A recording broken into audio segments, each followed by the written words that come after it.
अस्सलाम वालेकुम। आप देख रहे हैं हमारा YouTube channel seam and spin और मैं हूं आपका होस्ट हाफिज साद। मेरे साथ है अब्दुल मोइज़ भाई, क्या हाल चाल है? जी अस्सलाम वालेकुम। जी मैं बिल्कुल ठीक ठाक। आज पहला सेमीफाइनल खेला जाना था बिटवीन इंडिया एंड न्यूजीलैंड और what a game of cricket we have. India ने टॉस जीत के पहले बैटिंग की और फिर जो उन्होंने बैटिंग की उन्होंने बिल्कुल न्यूजीलैंड को इस मैच से बैटिंग के साथ आउट क्लास कर दिया। स्टिल न्यूजीलैंड ने सेकंड इनिंग्स में फाइट दिखाई, लेकिन 400 रन बहुत ज़्यादा होते हैं सेमीफाइनल के अंदर चेस करना, और इंडिया ने ये मैच जीत लिया at the end. Shami 7 wickets for Mohammed Shami, Kohli और श्रेयस अय्यर की एक सेंचुरी, और इंडिया जो है वो अब फाइनल खेलेगा संडे को। सो मोइज़ भाई क्या कहते हैं मैच के बारे में? Dominant performance by the host. जी बिल्कुल dominant performance by the host, लेकिन एक फैक्टर जो हमें देखना पड़ेगा डेट वाज जो ब्रिटिश मीडिया ने एक जो खबर शाया की कि मैच से पहले पिच को चेंज किया गया, जो कि आई गेस के एक मुनासिब हरकत नहीं थी। बिकॉज जो सेमीफाइनल और फाइनल्स की पिचेस होती हैं वो न्यू पिचेस क्रिएट करते हैं जो पिच ग्राउंड स्टाफ होता है, लेकिन यहाँ पे जो है यूज्ड पिच जिस पे ऑलरेडी 2 मैचेस हुए हुए थे वो पिच यूज़ की गई और फिर उसका भरपूर फ़ायदा उठाया होम साइड ने। So that was not a pleasing event for New Zealand and for other teams who are playing this world cup. I guess सबको जो है वो बराबर चांस मिलना चाहिए। स्टिल अच्छी क्रिकेट खेली है टीम इंडिया ने। कोहली ने आज एक रिकॉर्ड कायम किया 50 सेंचुरीज का, और उन्होंने सचिन तेंदुलकर को पीछे छोड़ दिया। So that is a achievement as well. उसके बाद श्रेयस अय्यर, शुभमन गिल, और काफ़ी अच्छी बैटिंग की इंडियन साइड ने। जी बिल्कुल, आपने पिच की बात की तो यही पिच अगर न्यूजीलैंड की पहले बैटिंग आ जाती तो आप ये नहीं कह सकते कि किसी भी टीम के लिए अनफेयर था। अगर उनकी पहले बैटिंग आ जाती तो उनको भी वही चांस मिलता। स्टिल पिच काफ़ी अच्छी थी। दूसरी इनिंग में भी 325 स्कोर न्यूजीलैंड ने किया। जी बिल्कुल, बात आपकी ठीक है, लेकिन जो एक डिसाइड होता है पहले से कि कौन सा मैच कौन सी विकेट पे खेला जाएगा, आई गेस उस रूल को ब्रेक किया गया। तो इस चीज़ के बारे में आईसीसी को थोड़ा सा एक्शन लेने की जरूरत है कि अगर आपके मैच की पिच जो है वो प्री डिफाइंड है तो उस पिच को पहले ही कवर कर दिया जाता है, या वो पिच पहले से तैयार करके रखी जाती है। न्यू पिच होनी चाहिए, लेकिन यूज्ड पिच पे आप एक सेमीफाइनल का गेम करा रहे हैं, बट स्टिल पिच दोनों साइड्स के लिए एक जैसी थी।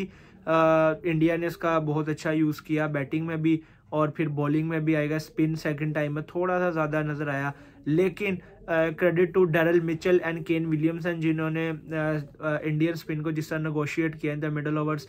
जडेजा को उन्होंने अटैक किया, कुलदीप को अटैक किया, और उनको रन्स भी किए जो कि इस टूर्नामेंट में कोई भी बैटिंग साइड नहीं कर पा रही थी। एक तो वो विकेट्स भी लूज कर रहे थे और रन्स भी नहीं कर पा रहे थे, लेकिन न्यूजीलैंड ने करके दिखाया कि they can do both at the same time to Indian spinners. Unfortunately Williamson जब आउट हुए तो उसके बाद मिचेल के साथ कोई पार्टनरशिप लगा नहीं पाया इतनी अच्छी। ग्लेन फिलिप्स ने एक अच्छी इनिंग्स खेली, लेकिन इन दी एंड वो भी जो है आउट हुए, और उसके बाद न्यूजीलैंड कहीं भी मैच में वापस आता हुआ नजर नहीं आया। सो इंडियन बैटिंग की बात कर ले, जैसे कि हम जानते हैं कि टॉप 5 जो है पूरी भरपूर फॉर्म में है, और आज रोहित शर्मा ने जो स्टार्ट लिया उससे उनकी इंटेंशन लग रही थी कि वो बिल्कुल इस मूड में नहीं थे कि रोक के खेलेंगे, या वो जो हम देखते हैं कि एक इनिशियली लेफ्ट आर्मर का थोड़ा सा डर होता है और नॉकआउट गेम्स में थोड़ा सा उसको संभल के खेलने की कोशिश करते हैं पहले पावर प्ले में। आज इंटेंशंस बिल्कुल क्लियर थी और फर्स्ट बॉल से अटैक किया था उन्होंने। जी आई गेस रोहित शर्मा ने अपनी गेम थोड़ी सी चेंज किया। पहले वो लेफ्ट आर्मर के खिलाफ थोड़ा सा स्ट्रगल करते थे, थोड़ा सा टाइम लेने की कोशिश करते थे, जिस वजह से वो काफ़ी एक्सपोज हो गए थे, और एलबी का चांस और बोल्ड का चांस और लेफ्ट आर्मर्स के अगेंस्ट काफ़ी दफ़ा डिसमिस हो जाते थे पावर प्ले के अंदर। अब उन्होंने अपनी अप्रोच को थोड़ा चेंज किया। लेफ्ट आर्मर और राइट आर्मर वो अटैक करने जाते हैं, जिससे आई गेस पावर प्ले में 2 फील्डर्स बाहर होने की वजह से काफ़ी सारी शॉट सिलेक्शन में काफ़ी आपको ऑप्शंस मौजूद होती हैं, और अगर आप उनको अटैक करने जाओगे ऑन दी आप उनके ऊपर प्रेशर डालते हैं, सो that is a good thing. और ऑब्वियसली वो अब रोहित शर्मा ने जब इस अप्रोच को चेंज किया तो ऑब्वियसली वो बड़े रन स्कोर नहीं कर पा रहे, यानी कि सेंचुरीज नहीं स्कोर कर पा रहे, लेकिन वो जो उनका 40-50 रन का जो कैमियो है जो स्टार्ट में दे के जाते हैं, और पहला पावर प्ले जो है वो इंडिया विन करता है, that has a big impact on the game. आज भी हमने देखा कि उन्होंने पहले 10 ओवर्स में 80 रन स्कोर कर लिए, तो that is a big up for team India. उसके बाद एक प्लेटफॉर्म सेट हो जाता है आपका 350-400 वाला। अगर आपके पहले 10 ओवर्स में 40-50 रन हो तो फिर आपकी जो थिंकिंग होती है वो होती है कि हम एटलीस्ट 300 को टच करें, मैक्स हम 300 320 तक जाएं, लेकिन जब आपका पहला 10 ओवर्स का स्टार्ट इतना अच्छा होता है तो then you look up to 350 400 big totals. तो ये चीज़ जो है वो काफ़ी चेंज की है रोहित शर्मा ने, और इसका पॉजिटिव इम्पैक्ट भी हमें नजर आया टीम इंडिया के क्रिकेट पे। जी बिल्कुल ऐसे ही है। और उसके बाद विराट कोहली आज 50th सेंचुरी स्कोर की, सचिन तेंदुलकर का रिकॉर्ड तोड़ा। What a great achievement for him as well. और उसके बाद श्रेयस अय्यर ने जो एक century, back to back century उनकी तरफ से। सो इन दोनों के बारे में सबसे पहले कोहली के बारे में बता दें। जी कोहली आई गेस के जब बैड पैच चला हुआ था कोहली का, तो उससे निकलने का उनको रास्ता नज़र नहीं आ रहा था। अब उनकी फॉर्म लगी हुई है तो आई गेस के उनकी फॉर्म को कोई तोड़ नहीं पा रहा। अनदर एक्सेप्शनल इनिंग्स, और उन्होंने सिंगल मेंस वर्ल्ड कप में जो हाईएस्ट रन्स गेटर हैं वो भी बन गए हैं। 700 रन्स का उन्होंने जो माइलस्टोन है वो क्रॉस कर लिया। So he is making records day by day. हर दिन कोई नया रिकॉर्ड है जो कोहली अचीव कर रहे हैं। So that is a big thing for Kohli. Knockouts में जो उनकी आई गेस पिछले 2011 के वर्ल्ड कप से उनका बैड पैच चल रहा है। आज 12 साल बाद I guess almost 3 world cups later, और एज चैंपियन ट्रॉफी और T20 वर्ल्ड कप्स के बाद काफ़ी लंबे अरसे के बाद नॉकआउट्स में आके उन्होंने स्कोर जो है वो 50+ किया है। तो और डायरेक्टली उन्होंने 100 स्कोर किया। So that is a big thing as well, a big confidence boost obviously in front of the home crowd. बहुत आपको कॉन्फिडेंस मिलता है। Shreyas Iyer rising star in the making, 2 consecutive centuries. हालांकि बिल्कुल फॉर्म में नज़र नहीं आ रहे थे स्टार्ट में, और सोचा जा रहा था कि ईशान किशन को चांस दिया जाए, बेंच पे बैठे हुए हैं, कुछ अच्छी इनिंग्स भी खेल चुके हैं इस वर्ल्ड कप में 1-2, लेकिन उसके बाद उन्होंने कम बैक किया। 80 रन उन्होंने एक स्कोर किया, उसके बाद 2 centuries consistently. So he is now in his groove. उसके बाद KL राहुल, आज उन्होंने एक छोटा कैमियो खेला है, लेकिन जब जरूरत पड़ने पे वो बड़ी इनिंग्स भी खेल सकते हैं। आज भी वो थोड़ा अग्रेसिव खेलने जा रहे थे। So Indian batting overall, Shubman Gill की हम बात कर लें तो आज उनको थोड़ा सा क्रैम्स हो गए जिस वजह से वो चले गए, लेकिन स्टिल जब रोहित शर्मा की विकेट गिरी उसके बाद कोहली जो थे वो लेकर चल रहे थे और Shubman Gill on the attack चले गए। तो काफ़ी अच्छी ग्रूव में, रिदम में नज़र आ रही है इंडियन बैटिंग। कोलैबोरेशन बहुत अच्छी है बिटवीन प्लेयर्स, और I guess they have every potential to win this world cup and win the final. जी बिल्कुल। अब बॉलिंग की तरफ आ जाते हैं। न्यूजीलैंड की बॉलिंग बिल्कुल आउट कलर नज़र आई। साउथी को बहुत ज़्यादा स्कोर हो गया। मिचेल सेंटनर एक ऐसे बॉलर लगे जिन्होंने थोड़ा सा कंटेन किया, बाकी सब बॉलर्स को मार हुई। सो अगेन ये बात हमें पता थी, पाकिस्तान के अगेंस्ट भी 25 ओवरों में 200 स्कोर करवा दिया था न्यूजीलैंड ने। सो न्यूजीलैंड की जो बॉलिंग है वो शुरू से ही इतनी कोई प्रॉपर बॉलिंग नज़र नहीं आई। मिचेल सेंटनर ने ऑल्दो विकेट्स बहुत ज़्यादा लिए हैं इस वर्ल्ड कप के अंदर, लेकिन फास्ट बॉलिंग में स्ट्रगल करते हुए नजर आए मैट हेनरी के बाद। जी बिल्कुल, मैट हेनरी की एलिमेंट थे इस बॉलिंग लाइनअप के, और उनके बाद बिकॉज सऊदी जो है वो इंजरी से रिकवर करके आ रहे थे, तो सऊदी was I guess not his 100%। और उसके बाद ट्रेंट बोल्ट अगर आपको शुरू में विकेट्स नहीं लेके दे सकते, जो कि हमने इस वर्ल्ड कप में देखा है until there last match against Sri Lanka, जहाँ पे ट्रेंट बोल्ट ने पहले स्पेल में 3 विकेट्स ले ली। उसके अलावा ट्रेंट बोल्ट हमें जो है वो पावर प्ले में विकेट्स लेते हुए नजर नहीं आया। Same story goes for today, आज भी उनसे विकेट्स नहीं ली गई। सऊदी ने ली विकेट्स अपने स्लोअर बॉल्स कटर्स को यूज़ करके, लेकिन ही वॉज टू एक्सपेंसिव। और आई गेस के एक जो मूव उन्होंने चांस लिया था वो जो रॉन्ग उनका चला गया, वो ये था कि इन्होंने एक्स्ट्रा बैट्समैन को खिलाने की कोशिश की मार्क चैपमैन की फॉर्म में। मार्क चैपमैन बैटिंग में भी परफॉर्म नहीं कर पाए, बिकॉज जिस सिचुएशन में वो आए थे वो इतनी कोई सिचुएशन थी नहीं जहाँ पे वो परफॉर्म कर सकते और टाइम इतना थोड़ा ले सकते। आई गेस के मार्क चैपमैन की जगह जिमी नीशम या काइल जेमिसन को चांस दिया जाता, जैसे हमने लास्ट मैच में बात की थी। तो that was very much effective, that would have been very much effective, because एक आपके पास प्रॉपर 5वां बॉलिंग ऑप्शन हो जाता है जेमिसन और नीशम की फॉर्म में, और यू नो कि 5th बॉलर के खाते में सारा स्कोर पड़ा, बिकॉज ग्लेन फिलिप्स आज ओवर करने आए लेकिन इतने रन्स वो कंटेन नहीं कर पाए। जैसा हमने देखा था पाकिस्तान वाले मैच में फ़खर जमान ने उनको डाउन द ग्राउंड आके बहुत धोया था, तो वो कंटेन नहीं कर पाए। फिर रविंद्रा को उन्होंने यूज़ किया, लेकिन रविंद्रा थोड़े कॉस्टली नजर आए। सो वही बात है कि पार्ट टाइमर में और जो रेगुलर बॉलर होता है उसमें फ़र्क होता है, और आपके पास ऑप्शंस होनी चाहिए थी। आप सऊदी से आवर्स नहीं भी करवा सकते थे जब सऊदी को इतनी मार पड़ी थी, और आपके पास अगर कोई ऑप्शन होती जेमिसन जैसी तो आप उनसे आवर्स करवा लेते, लेकिन केन विलियमसन है was left with no choice, और उनको मजबूरन जो है वो अपने जो 3 प्रीमियम फास्ट बॉलर्स थे उनसे अपने पूरे ओवर्स करवाने पड़े, जिस वजह से आई गेस के टोटल इतना ज़्यादा 398 तक चला गया। न्यूजीलैंड की बैटिंग जब स्टार्ट हुई तो इनिशियली बुमराह को सी ऑफ किया, लेकिन फिर जब शामी आया तो उन्होंने 2 विकेट्स ली। इनिशियल जो हम कह रहे थे कि 15 ओवर्स का जो पीरियड है उसमें गेंद थोड़ा सा मूव अराउंड करता है, तो उसको सर्वाइव करना ज़रूरी है। वो एटलीस्ट 2 विकेट्स तो उन्होंने ले ली, लेकिन सर्वाइव कर गए, बिल्कुल कोलैप्स नहीं हुआ। और उसके बाद जो पार्टनरशिप लगी विलियमसन और डैरल मिचेल के दरमियान, एक टाइम पर ये लग रहा था कि मैच को निकाल के ले जाएंगे।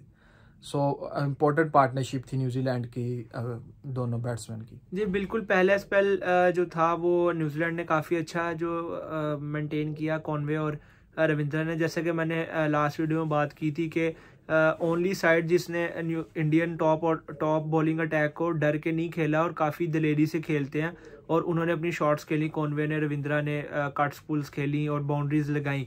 But still Shami is star of the tournament. I guess के हर मैच में ऑलमोस्ट वो 5 ले लेते हैं, तो आज भी वो आते ही उन्होंने पहली गेंद पे विकेट ले ली। That is a magic Shami produces. Most times हमने देखा है कि पहली गेंद पे विकेट ले लेते हैं और मोमेंटम तोड़ देते हैं। उसके बाद 2 विकेट्स पावर प्ले में ले ली उन्होंने, लेकिन उसके बाद कप्तान Kane Williamson, Daryl Mitchell star of New Zealand, बहुत अच्छी इनिंग्स खेली। आई गेस के अटैक डिफेंस बैलेंस्ड, बिल्कुल अटैक भी किया जहाँ पे जरूरत थी, जहाँ पे मुश्किल बॉलर्स स्पिनर्स लगे हुए थे, जडेजा, यादव, कुलदीप यादव, उनको रोक के भी खेला। बहुत अच्छी कंटेन की इनिंग्स। लेकिन आई गेस के एक प्लेयर आपको, सिंगल खिलाड़ी, अगर आप 400 रन चेस कर रहे हैं तो आपको मैच नहीं जिता सकता। सो वो उनकी जो इनिंग्स है वो वेस्ट चली गई। अगर केन विलियमसन की विकेट के बाद थोड़ा सा कोई दूसरे एंड से लेथम की तरफ से कोई मिल जाती सपोर्ट, या चैपमैन की तरफ से मिल जाती, आई गेस कि शायद New Zealand would have gotten a better chance to chase this down.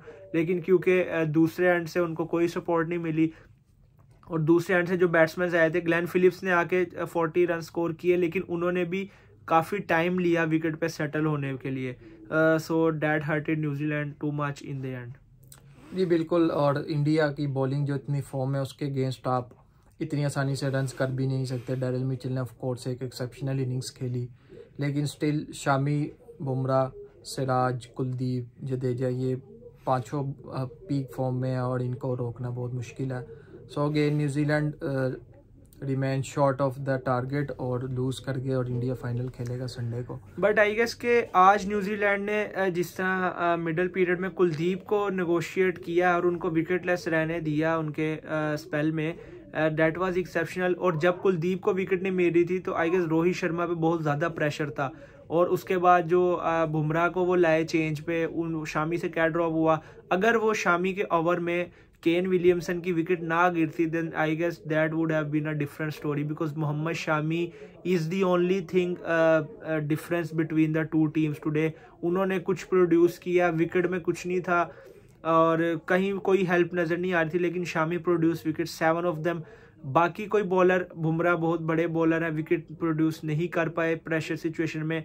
Siraj बहुत अच्छे बॉलर हैं, out class bowler, swing bowler हैं, लेकिन आज इतनी फैंटी उनको पड़ी है। डेट प्रूव्ड के पिच में कुछ भी नहीं था, पिच बिल्कुल फ्लैट थी। कुलदीप से विकेट नहीं मिल पाई अनटिल के शामी ने प्रेशर क्रिएट किया और चैपमैन का कैच उन्होंने निकलवाया, और जडेजा। तो आई गेस के Shami was the big difference between the 2 sides today, और he is deserving for the player of the match जो उनको आज मिला फॉर हिज 7 विकेट्स। जी बिल्कुल, और अब इंडिया जो है वो संडे को अहमदाबाद में फाइनल खेलेगा। सो किसके साथ खेलेगा उसका जो है हमें पता चलेगा कल। दूसरा semifinal between Australia and South Africa at Kolkata. So कल फिर मोइज भाई कौन समझते हैं कि कौन सी टीम जो है, ऑस्ट्रेलिया का रिकॉर्ड नॉकआउट्स में काफ़ी अच्छा है, साउथ अफ्रीका को जैसे हम जानते हैं कि चोकर्स का टैग है नॉकआउट्स के अंदर। सो कल हमें क्या देखने में मिलेगा? देखें, कोलकाता में अच्छा मैच आई गेस देखने को मिलेगा। टॉप नॉच साइड्स हैं south Africa and Australia, but if you look at the knockout conditions, then everyone would fancy Australia in the knockouts because they are a beast in the knockouts. Still I guess कि जिस तरह की south Africa ने cricket खेली है इस tournament में और जिस तरह के उनके प्लेयर्स इन फॉर्म है, आई गेस के South Africa should play normal cricket जैसे उन्होंने पूरे टूर्नामेंट में खेलते हुए हैं. They should play like that, not just play it like a game, not take too much pressure of a knockout game, because उनको पता है कि अगर नॉकआउट का प्रेशर लेके खेलेंगे देन इससे बड़ी भी टीम है साउथ अफ्रीका की जो चोक कर गई है, जैसे 2015 का वो मैच था न्यूजीलैंड के अगेंस्ट. तो आई गेस के वो बहुत बड़े स्टार थे इनसे जो अब हैं. तो आपको बस अपना स्टेट ऑफ माइंड जो है वो प्रेशर फ्री करके खेलना है, अपनी गेम खेलनी है. We know there are a lot of match winners in South Africa. Quinton de Kock की जो फॉर्म है one of the highest run getters की लिस्ट में है इस टाइम वो. उसके बाद Marco Jansen most wicket takers में है. Markram, Klaasen, Millers, too many match winners. Temba Bavuma का कुछ कह नहीं सकते बिकॉज उनकी इंजरी के थोड़ी सी न्यूज़ आ रही है और maybe he is not fit to play. So उसकी जगह आई गेस रीजा हेंड्रिक्स जिन्होंने एक अच्छी इनिंग्स खेली थी उनको चांस दिया जाए. तो still too many match winners. लेकिन दूसरी साइड पे ऑस्ट्रेलिया में भी Marsh, Maxwell, Head, Warner, Smith सारे फॉर्म में हैं. So it will be a clash, good clash to see tomorrow. जी बिल्कुल. और दोनों टीम्स जो हैं वो टॉस जीत के पहले बैटिंग करना चाहेंगे. ऑल दो साउथ अफ्रीका तो जो कि उनकी चेज़ की एक प्रॉब्लम है, लास्ट मैच उन्होंने चेज़ ज़रूर किया लेकिन स्टिल नॉकआउट्स में चेज़ आप नहीं करना चाहेंगे. अगर अच्छा टोटल, बड़ा टोटल लग जाए तो फिर मुश्किल होती है. सो अगेन दोनों, ऑस्ट्रेलिया की भी यही अप्रोच होती है कि नॉकआउट्स में वो हमेशा पहले बैट करते हैं और अच्छे रन्स लगा के फिर डिफेंड करने की कोशिश करते हैं. सो दोनों टीम्स का भी आज जिस तरह दोनों टीम्स चाह रही थी कि बैटिंग फर्स्ट, सो कल भी मुझे लग रहा है कि यही सिनेरियो नज़र आएगा कि दोनों टीम्स जो है वो पहले बैटिंग फर्स्ट करना चाहेंगी. जी बिल्कुल बैटिंग फर्स्ट करना चाहेंगी बिकॉज क्वालिटी बॉलिंग लाइनअप्स की हम बात करें तो ऑस्ट्रेलिया के पास जो top notch world class bowlers हैं, स्टार्क, कमिंस, हेजलवुड, जैम्पा, और 5वें में वो ग्लेन मैक्सवेल को यूज़ करते हैं एज अ ऑफ स्पिनर और वो काफ़ी अच्छी फॉर्म में है. फिर अगर हम अफ्रीका के बॉलिंग अटैक की बात कर लें तो मार्को येंसन बहुत अच्छी फॉर्म में है. फिर कगीसो रबाडा है और उसके बाद गैरल क्वजिया की जो फॉर्म लगी हुई है और जो उन्होंने लास्ट मैच में बॉलिंग की थी, short of the length, back of the length, full pace पे बॉल, अग्रेशन के साथ बॉल. उसके बाद कल की जो कोलकाता की कंडीशंस है उसमें ऑब्वियसली साउथ अफ्रीका फैंसी करेगा कि दो स्पिनर्स के साथ जाएं. Kishore Maharaj who is now the number 1 ODI bowler in the ICC rankings, तो वो होंगे, उनकी स्पिन के आग भी फेस करनी होगी. उसके बाद Tabraiz Shamsi, the other spinner, the left armer, तो उनको देखना होगा. तो quality bowling from both sides. तो अगर कोई भी टीम जो है वो टॉस जीत के पहले बैटिंग करके 300 प्लस अगर बोर्ड पे लगा देती है तो I guess that will be enough to restrict the other team because second time हमें पता है कि बॉलर्स को थोड़ी हेल्प भी मिलेगी और जो नॉकआउट में चेस का प्रेशर होता है वो भी होगा. So it will be difficult to chase down a total more than 300. So let's see, कल देखते हैं दूसरा सेमीफाइनल कौन जीता और इंडिया को कौन फाइनल में मिलता है. होप करते हैं कि अच्छा मैच होगा. सो प्रेडिक्शन की तरफ आ जाते हैं. आज मैंने इंडिया ली थी, मोइस भाई न्यूजीलैंड को सपोर्ट करे. सो अगेन एक पॉइंट मुझे मिल गया. ऑल्दो मेरी लीड जो है वो 4 पॉइंट्स की है. अगर मैं 3 मैच जीतता भी हूँ तो 1 पॉइंट से हार जाऊँगा, लेकिन still it's a game of prediction. So आज 1 पॉइंट मुझे मिल गया. कल के मैच की अगर बात करें तो आई एम सपोर्टिंग ऑस्ट्रेलिया. और मोइस भाई आप किसको सपोर्ट कर रहे हैं? जी obviously everyone in the world, if Australia is playing a knockout then everyone in the world is backing up Australia, cricket fan और नॉट, बिकॉज उनको पता है कि नॉकआउट्स में ऑस्ट्रेलिया जो है वो एक बीस्ट बन के आते हैं. लेकिन आई गेस के South Africa deserves an equal chance. I know उनके ऊपर टैग लाइन है दे आर चोकर्स और they can't win knockout games, but I still believe that this side, these guys, these lads have played too much great cricket in this tournament and they have every potential and every I guess strength to upset Australia tomorrow. So I guess I am giving the slightest edge of my doubt to South Africa since I already जो है वो predictions की game जो है वो मैं जीत चुका हूँ क्योंकि वो points में तो मैं पीछे आने नहीं वाला. So that benefit as well, I am backing up South Africa for tomorrow's game. So let's सी, देखते हैं कि कल कौन सी टीम जीतती है. सो गाइज ये था आज का हमारा analysis about the first semifinal between India and New Zealand और सेकंड सेमीफाइनल का प्रीव्यू था between Australia and South Africa. आप हमारी वीडियो को लाइक करें, हमारे चैनल को सब्सक्राइब करें, वीडियो को शेयर करें and keep watching seam and spin.